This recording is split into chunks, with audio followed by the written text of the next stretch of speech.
귀한 찬양 감사드립니다. 우리 한번 앞뒤 옆 사람 한번 인사 나누겠습니다. 만나서 반갑습니다. 천안 새로운께서 만나게 되어 더욱 반갑습니다.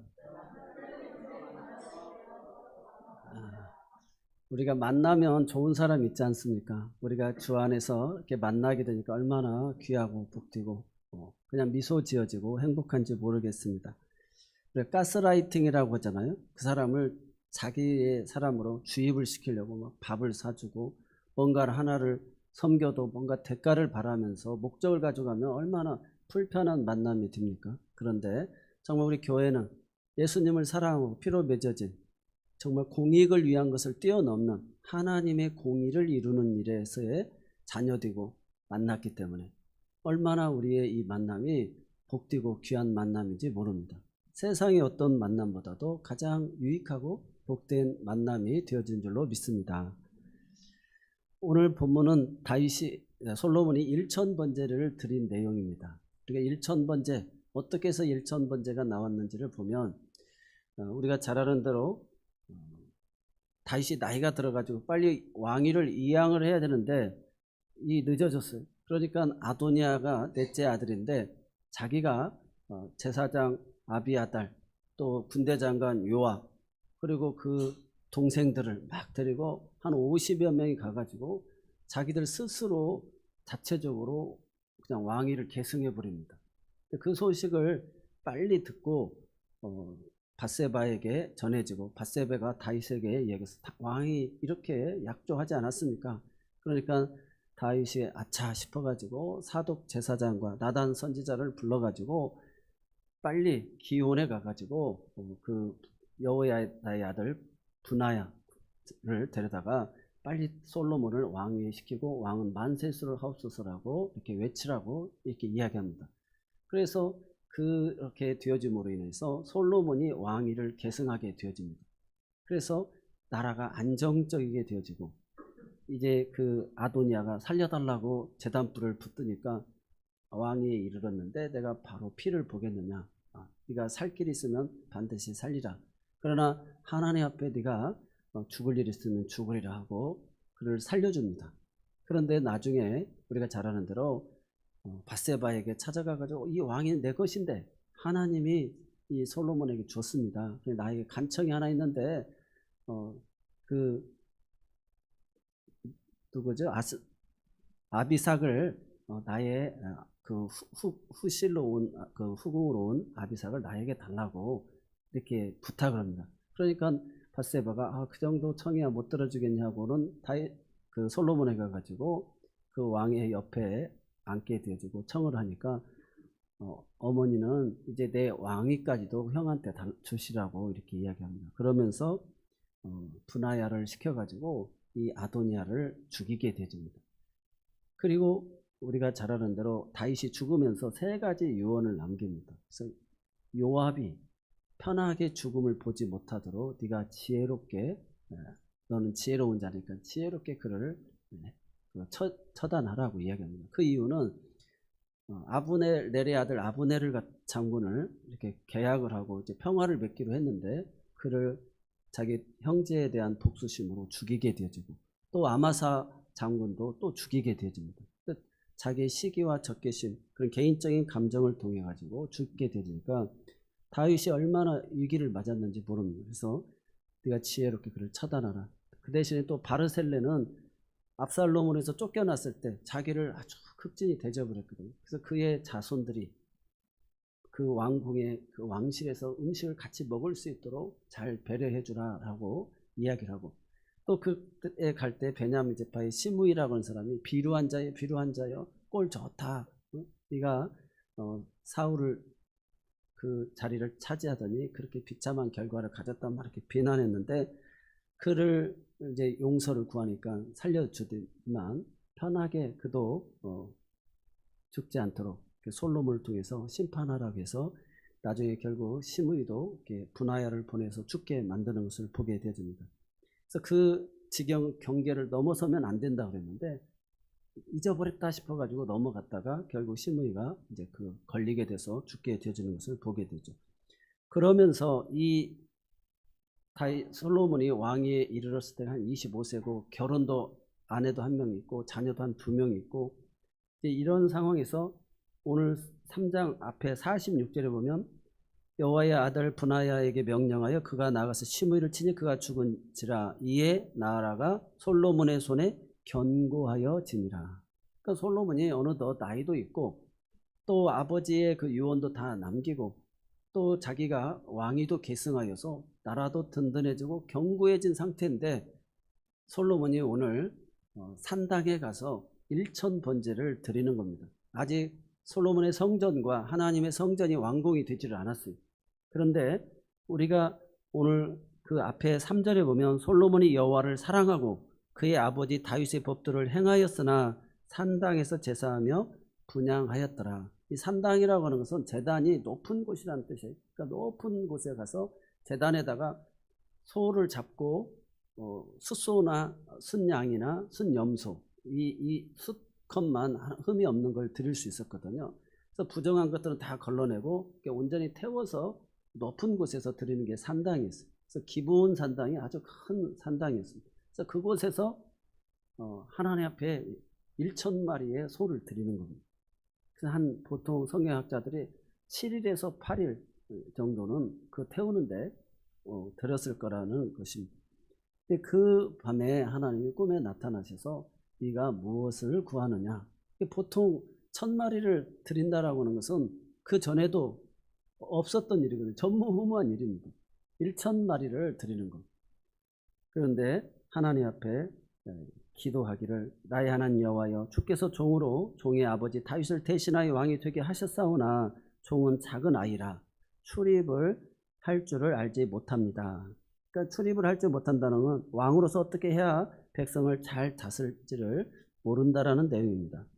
그러니까 백성이 수요가 너무 많아서 그들의 송사를 내가 어떻게 다 분별해서 선과 악을 분별하겠느냐는 것입니다. 그래서 오늘 우리에게 있어서 참 교훈을 주는 내용이죠. 그래서 하나님이 지혜가 필요합니다. 그래서 우리는 늘 하나님 앞에 지혜를 구해요. 이 세상의 일상의 일이 얼마나 많이 일어납니까? 그래서 그 수많은 일들을 하나님 주신 지혜로 그때그때 순간순간 내가 분별하여서 선택을 해야 후회함이 없는 삶을 살게 되고 내게 주어진 역할에서 그런 유익을 가져오게 될 줄로 믿습니다. 그래서 듣는 마음을 종에게 달라고, 그래서 선악을 분별하여서 이 백성들을 잘 재판할 수 있게 해달라고, 하나님이 아버지를 통해서 또 나에게 허락한 이 왕의 권한을 정말 잘 사용하게 해달라는 그런 뜻입니다. 오늘 우리에게 아내나 남편 또 직장이나 교회 중직자들 직분들을 잘 감당할 수 있게 해달라고 하나님 앞에 이렇게 겸손하게 지혜를 구할 때 하나님이 오늘 우리에게 지혜로운 사람이 되게 하여서 어디를 가든지 환영받고 정말 사랑받고 유익을 주는 그런 복된 사람이 되어질 줄로 믿습니다. 저 사람이 일을 맡으면 항상 성실하게 지혜롭게 주어진 일들을 잘 감당하고 그 열매가 아름답다라는 소리를 듣게 되어지는 것이죠. 오늘 솔로몬의 이 모습 속에서 오늘 1,000마리를 그러면 드린다라고 하는 게 이게 얼마나 큰 부담이고 힘입니까? 그러면 꼭 1,000번제를 드려야 하나님이 이런 복을 주시느냐? 그래서 목적을 가지고 제비다리 꺾인 거 도와줬더니 이렇게 박씨를 가져다가 복을 받았다 놀부 심정으로 하면 또 안 되겠죠. 하나님 내가 이렇게 드리니까 이렇게 나도 솔로몬처럼 복을 달라고 하면 안 되겠죠. 근데 솔로몬은 정말 겸손한 마음으로 그가 하나님을 사랑하는 마음으로 이렇게 주어진 직분의 사명을 잘 감당하게 달라고, 그래서 듣는 마음을 달라고 기도했습니다. 여러분 우리가 사람의 마음에 탐심이 없이 이런 하나님의 음성을 듣고 세상의 소리를 이렇게 듣게 되질 때 그 분별력이라는 게 생기잖아요. 그걸 더 통찰력이라고도 합니다. 그래서 잘 듣는 사람은 시대의 흐름을 알고 그 복의 흐름을 알게 되어진다는 것입니다. 그래서 오늘 하나님은 그에게 구하지 아니한 부귀와 영광도 또 평생에 그 어떤 왕들의 또 너와 같은 자가 없는 그런 복을 주십니다. 하나님이 한마디로 감복하신 거예요. 그래서 하나님은 그 믿음대로 그 이상의 것으로 더 넘치게 이렇게 주시는 것을 보게 되어지죠. 오늘 우리가 그래서 하나님 앞에 드릴 때 내가 너에게 무엇을 해주기를 원하느냐, 하나님은 그 기도를 듣지요. 그 기도가 정말 하나님을 감동시키고, 원수 좀 물리쳐달라고, 하나님 나 경제적으로 좀 잘 살게 해달라고, 건강 달라고, 이런 내용이 아니라 그런 오직 송사를 듣고 분별하는 지혜를 구하는, 자기의 어떤 생명을 구하는 기도도 아니죠. 오늘 우리가 정말 이런 솔로몬과 같은 그 지혜, 듣는 마음을 잘 허락해서 하나님의 뜻을 잘 깨닫고 그 뜻대로 일을 처리하여서 어디를 가든지 그렇게 환영받고 사랑받고 평생에 이런 복을 받은 사람이 없는 그런 은혜를 누릴 수 있기를 바랍니다. 그래서 오늘은 드리며 기도하자라는 이 제목입니다. 우리 성도들이 싫어하는 설교 3가지 주제가 있다고요. 죽음에 대해서. 당신 반드시 죽습니다. 죄의 삭은 사망입니다. 그 다음에 싫어하는 소리가 죽음 이후에는 반드시 심판이 있습니다. 믿는 자에게는 상급의 심판이 있고 믿지 않는 자에게는 형벌의 심판이 있습니다. 3번째로는 하나님을 사랑함을 드러내야 된다는 거예요. 성경은 사랑의 이야기잖아요. 하나님 우리를 사랑하시는데 독생자까지 주셨다는 거예요. 그러면 우리가 하나님을 사랑하면 그 계명을 지키면서 나도 하나님 앞에 드리는 거예요. 그래서 우리가 최상의 것으로 드리는 것. 그래서 헌금에 대한 내용입니다. 그래서 우리가 헌금 설교하기가 참 어렵죠. 우리가 어쨌든 이 교인 장의자 헌금을 이번 주까지 이렇게 하기로 해서 지난주 이번 주 이렇게 부담이 되어집니다. 사람은 욕심이 끝이 없습니다. 가져도 주신 것에 관심을 두지 아니하고 없는 것에 관심을 갖는 게 사람의 마음입니다. 없는 것을 더 갖게 해달라고. 그래서 잠언 30장 7절로 9절에 잠언 기자는 이런 기도를 드립니다. 내가 2가지를 주님께 기도합니다. 죽기 전에 거절하지 마옵소서. 첫 번째는 헛된 것과 거짓된 것을 나에게서 멀리하게 해주시고, 2번째로 나를 너무 가난하게도 마옵시고 부하게도 마옵시고 오직 필요한 양식으로 나를 먹이시옵소서. 혹시 내가 배불러가지고 하나님을 모른다고 할까봐 또 두렵고, 내가 가난하여 도둑질하여 하나님을 욕되게 할까 두렵습니다 라고 하면서 거짓을 멀리하고 또 너무 가난하게도 마옵시고 부하게도 마옵시고 이렇게 기도를 했습니다. 실질적으로 오늘날 잘 사는 사람들도 보면 돈을 쓸 줄을 모릅니다. 벌 줄만 알지 쓸 줄을 몰라요. 그래서 돈을 대체적으로 모아놓고 쓰는 것은 자식이나 며느리나 다른 사람들이 다 씁니다. 평생을 쓸 줄을 몰라요. 계속 모으는 그 재미와 기쁨으로만 살아가게 되어져 있습니다. 성경은 탐심을 버리는 것이 참으로 행복하게 사는 비결이다라고 이야기하고 있습니다. 디모데전서 6장 6절로 8절의 말씀을 한번 같이 읽어보겠습니다. 시작. 그러나 자족하는 마음이 있으면 경건은 큰 이익이 되느니라. 우리가 세상에 아무것도 가지고 온 것이 없음에 또한 아무것도 가지고 가지 못하리니 우리가 먹을 것과 입을 것이 있은즉 족한 줄로 알 것이니라. 아멘. 먹을 것과 입을 것, 족한 줄로 아는 것, 이게 너무 중요하다는 거예요. 9절의 말씀도 한번 더 읽어보겠습니다. 그 이유가 있습니다. 시작. 부하려 하는 자들은 시험과 올무와 여러 가지 어리석고 해로운 욕심에 떨어지나니 그 사람으로 파멸과 멸망에 빠지게 하는 것이라. 아멘.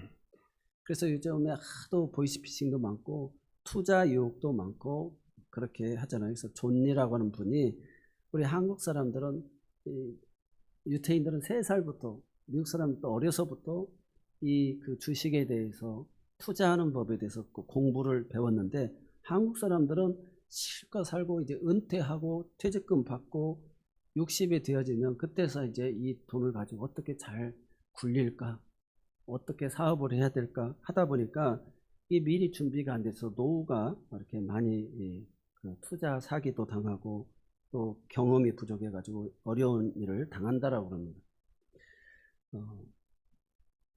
중요한 것은 오늘 부하려고 하는 자들은 시험과 올무에 어리석은 그 욕심에 넘어지는 거예요. 전에 도움교회에 있었던 그 지금 장로님도 되셨었는데 그 지점장 하시다가 그 어디 뭐 저기 풍도의 땅을 사기도 하시고 또 뭐 이렇게 은퇴하셔서 저 삽교촌 어디에 또 땅을 사셨다고 하는데 아무짝에 쓸모가 없다고 막 고생하시는 모습을 이렇게 들었습니다. 그래서 오늘 우리가 갑자기 하지도 않던 사람들이 이렇게 투자하고 하다 보면 꼭 그런 올무에 걸리고 그런 시험에 넘어지는 경우가 많습니다. 그래서 돈이 있는 줄 알고 사기꾼들이 이렇게 또 찾아온다고 그러지 않습니까? 그래서 사람으로 파멸과 멸망에 빠지게 한다.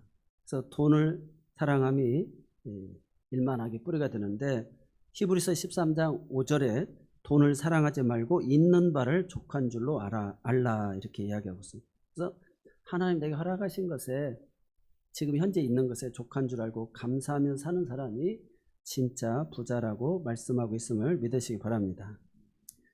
그래서 두 번째로는 우리가 이렇게 사는 것이 행복한 비결이고 두 번째로는 보물이 있는 그곳에 사람의 마음이 있다. 그래서 하나님은 우리가 이렇게 드리는 것을 원해요. 돈과 재물은 겸하여 하나님을 섬길 수 없지 않습니까? 그런 것처럼 왜 하나님이 헌금이라는 것을 두어가지고 우리 이렇게 불편하게 할까 할 수도 있어요. 그런데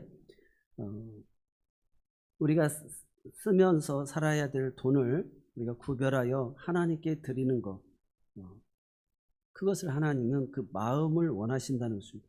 주일을 주님의 날로 또 하나님이 열을 주셨는데 하나를 주의 것으로 구별하여 드리는 것, 그것은 하나님을 으로부터 온 것이고 생명도 하나님으로부터 온 것임을 인정하는 것이 되어진다는 거예요. 우리가 신학에서 잘못된 것이 이분법입니다. 영적인 것과 신앙적인 것, 물질적인 것과 세속적인 것, 자꾸 세상을 나누려고 한다는 거예요. 그러나 성경은 마태복음 6장 21절에 내 보물이 있는 그곳에는 내 마음도 있느니라. 물질과 마음은 별개의 것이 아니라 하나라는 것입니다. 마음이 있으면 자연히 물질이 따라간다는 것입니다. 그래서 물질 없이 마음만 있다고 말하는 것은 모두 거짓말이라는 거예요. 사랑하는 마음이 있으면 관심이 있고 반드시 물질이 가게 되어져 있다는 것입니다. 주일을 지켜라, 11조를 드려라. 주일날 일하면 돈을 더 얼마나 많이 벌 수가 있겠어요? 그런데 과감하게 주님의 날로 지키는 것이죠.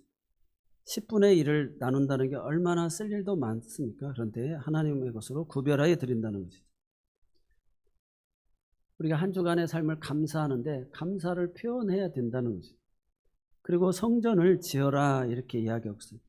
그곳에는 높은 곳에서 제단을 쌓고 산당에서 드렸는데 이제는 하나님이 허락한 성전을 지어서 희생의 예배를 드린다는 것입니다. 그래서 하나님은 우리에게 무엇보다 중심을 보기를 원하신다. 마음을 받으시기를 원하신다는 거예요. 그래서 그 드리는 예물이 다 희생의 예물이라는 거예요. 그래서 모세에게 통하여서 바로에게 가지고 우리 하나님께 희생의 제사를 드리게 해달라라고 이야기합니다. 그러니까 예배라고 하는 것은 희생의 제사를 드리는 거예요. 하나님 앞에 희생이 있는 예물을 드리는 거죠. 정말 피 같고 아깝고 그것을 하나님 앞에 드리는 것입니다. 그래서 교회 우리가 항존직을 선출할 때도 주일 성수와 또 11조 생활을 보고 또 봉사 생활을 보게 되죠. 그래서 헌금 생활이 어찌 보면 신앙생활에 그 사람의 하나님을 향한 사랑의 표준이라는 거예요. 그래서 소나 그 염소나 양을 드리는데 수컷으로 드리고 가난한 사람들은 집비둘기나 산비둘기를 드리게 돼 있어요. 그래서 헌금처럼 오늘 우리가 똑같이 부자나 가난한 자나 하나님 앞에 11조도 부자가 11조 하는 거 가난한 자의 11조는 다 다르잖아요. 그래서 성전 2렙돈을 드린 사람의 헌금을 주님이 누가복음 21장 1절로 4절에서 보면서 많은 부자들이 헌금을 하는데 이 과부가 가장 많은 헌금을 드렸다고 했어요. 주님이 왜냐 생활의 전부를 드렸다라고 칭찬해 주시는 것입니다. 그래서 오늘 우리가 이렇게 헌금만큼 하나님을 내가 사랑할 수 있고 또 하나님 앞에 나아갈 수 있는 이런 좋은 방법이 어디가 있습니까? 어떤 곳에 투자를 하느냐에 따라서 사람은 마음이 가게 되어 있습니다. 그래서 주식에 투자한 사람은 늘 주식 변동에 관심이 있는 거고, 아파트에 투자한 사람은 자꾸 아파트값 오르고 내리고 하는 거, 그래서 사고 팔고 이렇게 다니는 것을 보게 됩니다. 우리의 마음은 이렇게 하나님의 은혜를 늘 감사하면서 그 감사함을 주님께 드리는 것입니다. 그래서 헌금은 교회에 드려야 됩니다. 우리가 뭐 유니세프나 여러 선교 단체, 자선 단체들이 있지만 그것은 교회를 돕기 위한 것입니다.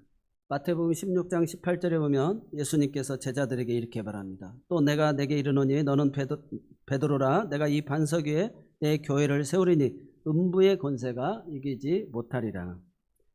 교회는 온 세상에 있는 모든 시대에 예수의 이름으로 세워진 교회를 지칭하는 것입니다. 그래서 교회는 주님이 세우신 유일한 공동체라는 거예요. 내 교회라고 주님이 부르셨습니다. 나의 소유다라는 것입니다. 그래서 내가 현재 소속한 교회에 헌금을 드리면 예수님께 드리는 것이 되어지는 것입니다. 어떤 분들은 꼭 11조를 해야 됩니까? 구약시대 때만 해야 되는 거 아닙니까? 라고 하는 사람들이 있습니다. 그런데 그 사람들은 구약 성경에 살인하지 말라, 간음하지 말라, 도둑질하지 말라, 내 부모를 공경하라. 그래서 그런 말씀은 다 그러면 저버리는 겁니까? 주님은 율법을 폐하러 온 것이 아니라 완성하러 왔다고 그랬습니다. 마음의 문제라는 것이죠. 에베소서 5장 25절에 보면 남편들 아내 사랑하기를 그리스도께서 교회를 사랑하시고 그 교회를 위하여 자신을 주심과 같이 하라고 말씀하고 있습니다. 주님의 몸된 교회를 세우시기 위하여서 주님이 십자가에서 피와 물을 다 쏟으시가지고 우주적 목표가 이 땅에 주의 몸된 교회를 세우기 위함이었다는 것입니다. 그러므로 그리스도인들은 물질에 관해서 각 지역 교회가 제일 먼저 초점이 돼야 됩니다. 그것이 성경이 가르쳐주는 것입니다. 성경의 가르침을 회피하는 것은 성령의 감동으로 기록된 성경을 무시하는 것입니다. 그 성경에 기록된 그 시대, 그 지역 상황 속에 주어지는 것처럼 오늘 주의 이름으로 세워진 교회, 그 시대 상황 속에 성령의 감동을 따라 드려지는 것이라는 것입니다. 교회가 하는 일이 마음에 들지 않더라도 교회 모든 사역을 돕는 것이 오늘 우리가 주님의 일을 돕는 일이 되어진다는 것입니다.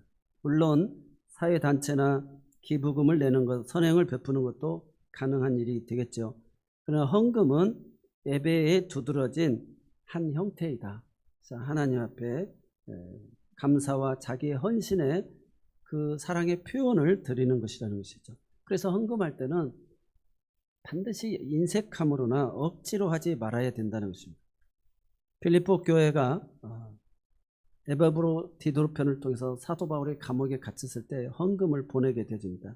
그때 바울이 그들의 헌금을 통하여서 감옥 안에서 한마디로 영치금을 받고 그곳에서 전도하며 잘 살 수 있게 된 거죠. 그래서 필리포 4장 18절에 이렇게 이야기합니다. 내게는 모든 것이 있고 또 풍부한지라 에바브로디도편에 너희가 준 것을 받았으므로 내가 풍족하니 이는 받으실 만한 향기로운 제물이요 하나님을 기쁘시게 한 것이라. 나의 하나님이 그리스도 예수 안에서 영광 가운데 그 풍성한 대로 너희 모든 쓸 것을 채우시리라.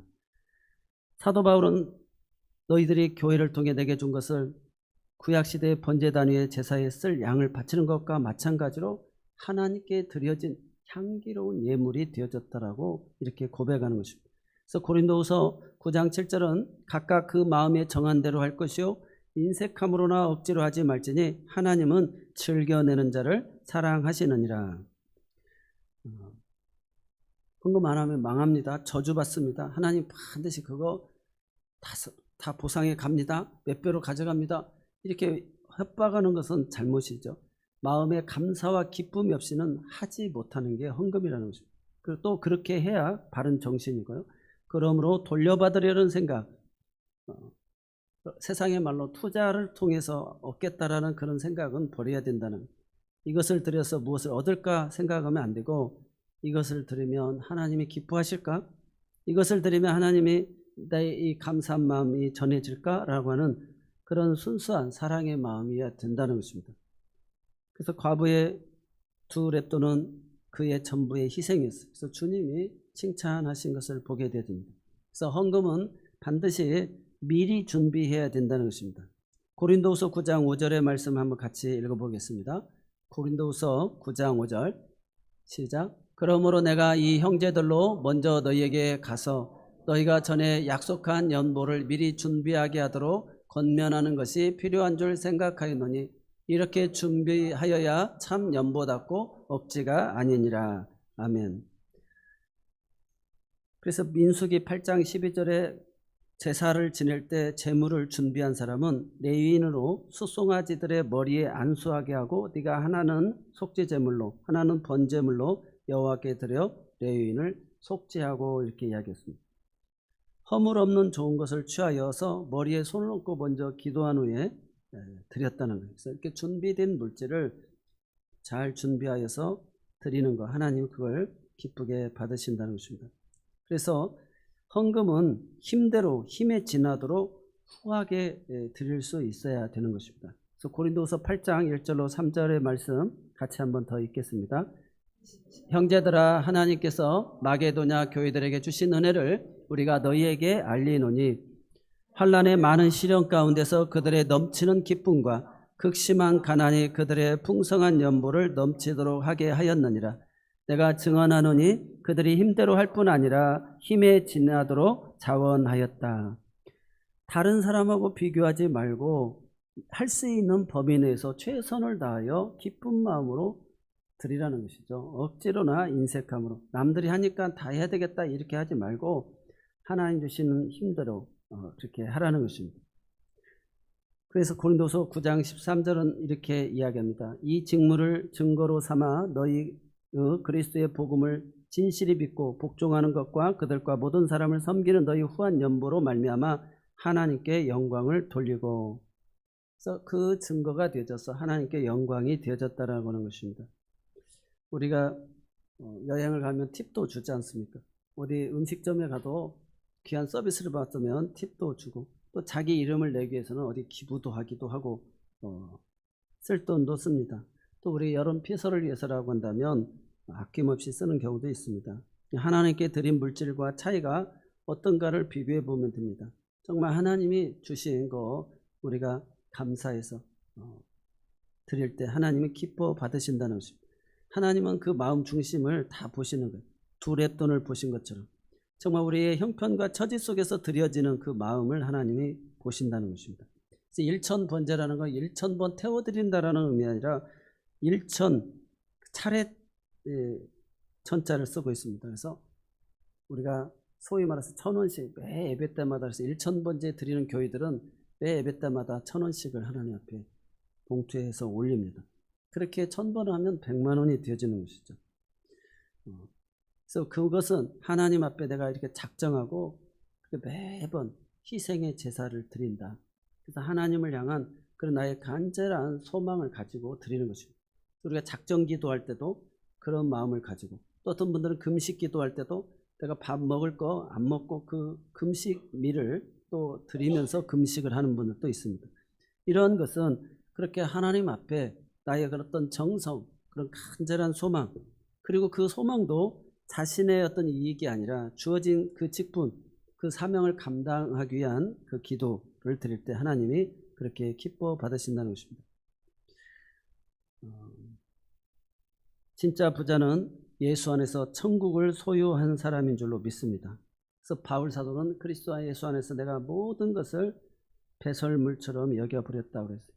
그래서 하늘의 시민권을 얻는 것, 그것이 진정한 부자라고 이야기하고 있어요. 그래서 오늘 기독교 역사를 보면 죽음 앞에서도 믿음을 지키는 분들이 많습니다. 목회를 하다 보면 수많은 헌신자들이 나오게 되어지죠. 오늘 우리의 소망이, 우리의 마음이, 우리의 보물이 어디에 있습니까? 우리는 다 하늘에 쌓고, 정말 내가 이 세상에서 여러분 가족을 위해서 일해도 기억도 해줘요. 아무리 좋은 옷을 입어도 누구도 입으려고 하지도 않아요. 아무리 상패가 쌓아줘도 소용이 없어요. 그러나 좀과 동록이 없는 그곳에 우리가 쌓게 되어진다면 우리 하나님이 말씀하십니다. 마태복음 6장 20절에 오직 너희를 위하여 보물을 하늘에 쌓아두라. 거기는 좀이나 동록이 하지 못하며 도둑이 구멍을 뚫지도 못하고 도둑질도 못하느니라. 오늘 우리 모두의 마음이 이렇게 하나님 앞에 쌓아 놓으시기를 바랍니다.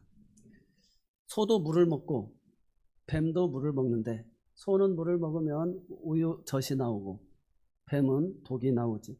우리가 똑같이 하나님의 말씀을 다 같은 자리에서 같은 상황을 그 시대를 살아가면서 똑같이 듣습니다. 그래서 말씀 속에서 우리가 순종하여서 어떤 사람은 우유와 젖을 내는가 하면 어떤 사람은 독을 내는 사람도 있고, 그래서 보물을 하늘에 쌓는 사람이 있는가 하면 정말 보물을 하늘에 쌓지 못하는, 다 썩어 없어지는, 아무것도 가지고 가지 못하는 그런 사람들이 있어요. 그래서 인생이 너무 허망하게 되어지는 경우들이 많이 있습니다. 오늘 하나님 앞에 또 이웃에게 자신도 윤택하게 사는 그 삶의 비결이 이렇게 하나님을 사랑하여 드리는 것에 있다라는 사실, 그러면서 그런 아름다운 기도의 제목, 그래서 하나님을 감동시킬 수 있는, 정말 나의 이익이 아니라 하나님 그 내게 주어진 이들을 유익하게 하려고 하는 그런 지혜를 구할 때 하나님의 그런 번뜩이는 창의력과 아이디어 지혜를 줘서 회사를 살리고 그런 아이템이 만들어지고 그런 문제 해결책을 찾아내는 그런 피스메이커, 그런 창의적인 소수의 한 사람이 되어줄 줄로 믿습니다. 우리 말씀을 생각하면서 찬송 결단에 찬양하겠습니다. 주님께 귀한 것 드려 같이 찬양하겠습니다.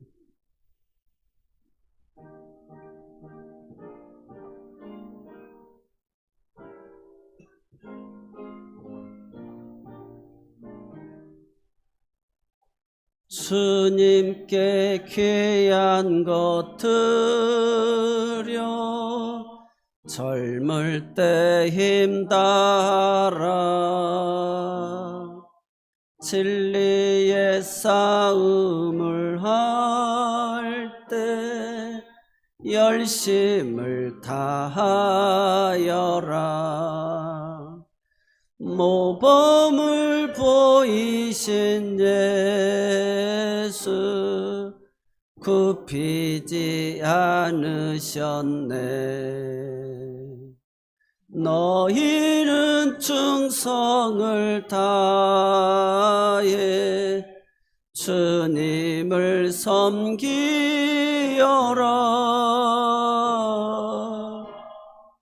주님께 귀한 것 드려 젊을 때 힘달아